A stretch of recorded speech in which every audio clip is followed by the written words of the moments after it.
I hate time. Time is my arch nemesis next to the lack of motivation and overthinking.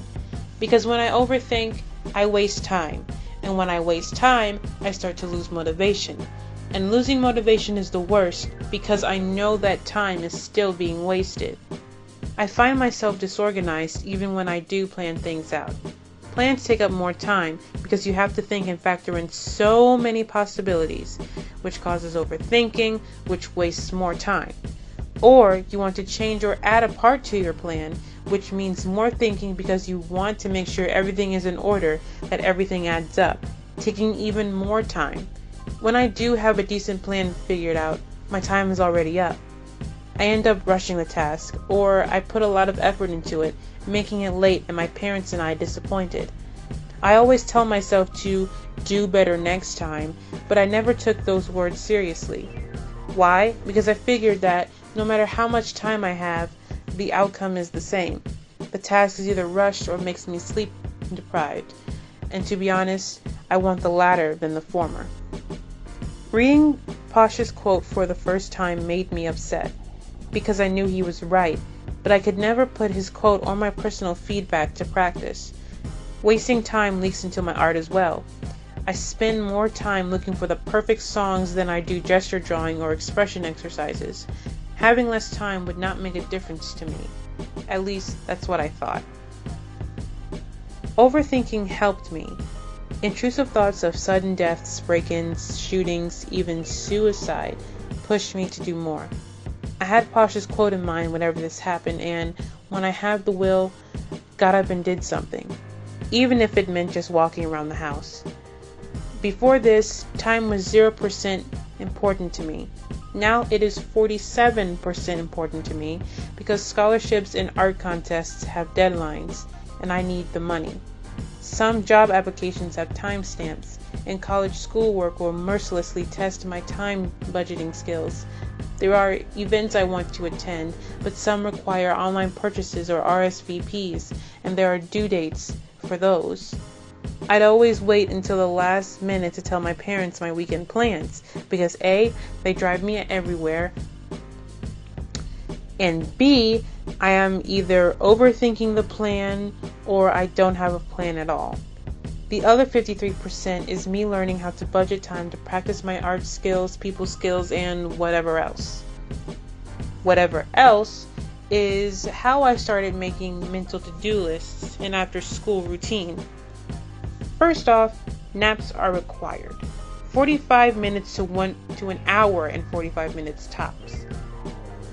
Thanks to conditioning, I can successfully wake up before 6 p.m.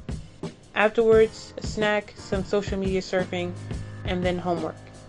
If you couldn't guess, social media eats up most of my time, which means less homework time, then less sleep. But thanks to this neat app I found called Downtime, I can limit my app usage for any amount of time I want, whether it be minutes, hours, even days.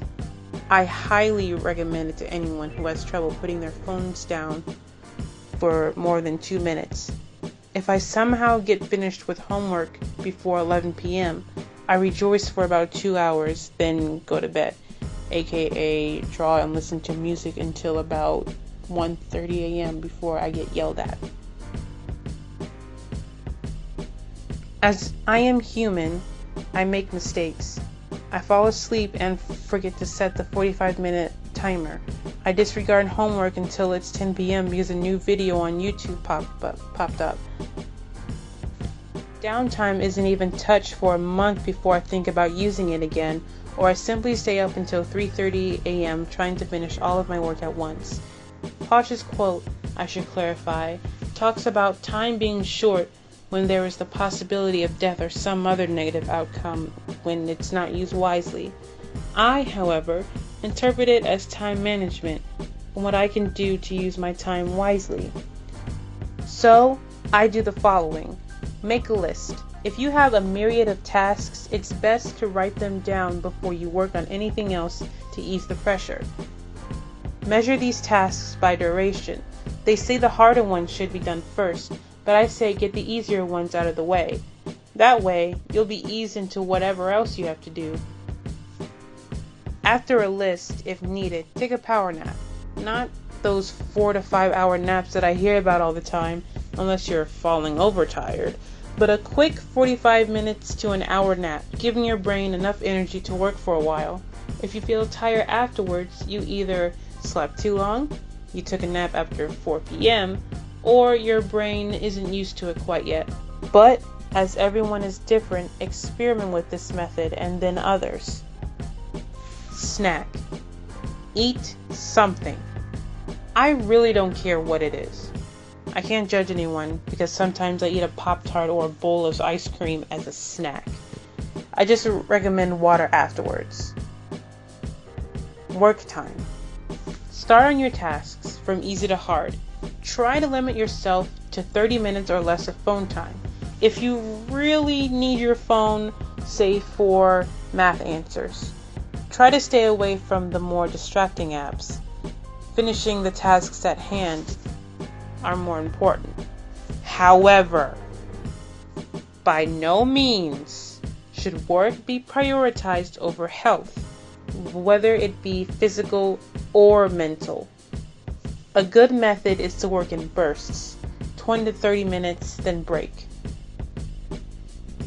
Time is a limited currency. Once you spend it on something, there are no refunds. The only thing you can do is to frugally spend it from here on out, whether it be on schoolwork, regular work, creating something, or just enjoying life as it is. Don't get discouraged if you find out your time is being wasted. Make a solid and realistic plan like the one I explained earlier, and stick to it. Before, I hated time with a passion. Now I can tolerate it. I don't trust it, but I don't disrespect it either. It's like that one person you just can't stand, but you deal with because they're not worth your time.